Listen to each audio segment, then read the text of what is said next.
Gender और gender identities, ये topic mental health के लिए बहुत ही रेलेवेंट है, क्योंकि ये बहुत सारे लोगों को बहुत डीपली इम्पैक्ट करता है। और आज भी इसके ऊपर डिस्कशन ना तो आसान है, ना ही इस डिस्कशन को लोग अप्रिशिएट करते हैं। तो पेरिस में जो ओलंपिक्स चल रहे हैं अभी, उसमें ईमान खलीफ नाम की एक अल्जीरियन बॉक्सर हैं। इटली की जो बॉक्सर थी उनको हराया, लेकिन वो बड़ा अनसेरेमोनियस मैच रहा, केवल 45 सेकेंड्स में खत्म भी हो गया। इटालियन बॉक्सर थी, वो बिना हाथ मिलाए रिंग से बाहर चली गई।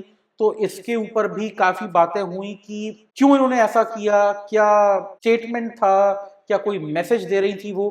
अच्छा, इसके ऊपर फिर और बहुत सारी बातें शुरू हो गई कि खलीफ जो हैं वो एक बायोलॉजिकल मेल हैं।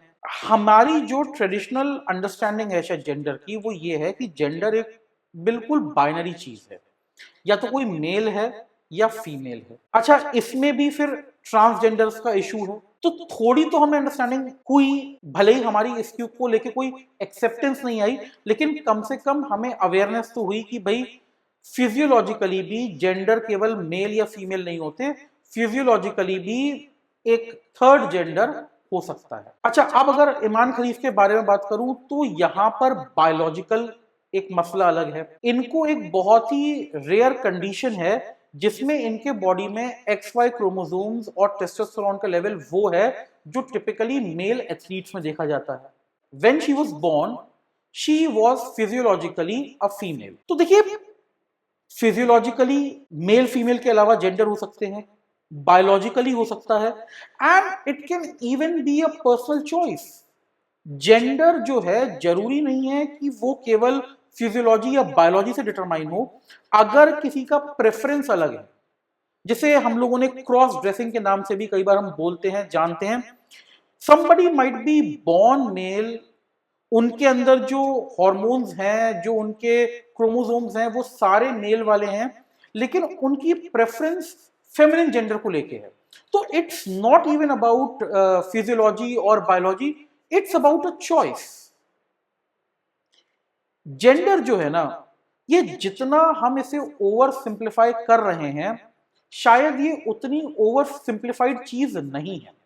It's a deeply personal choice. और हम जिस तरह से इसको अप्रोच कर रहे हैं, हमने केवल दो चेक बॉक्स रखे हैं, मेल या फीमेल, और हम चाहते हैं कि लोग इनमें से एक को टिक कर दें। बहुत सारे लोग हैं जो इन दो बॉक्सेस में नहीं आते।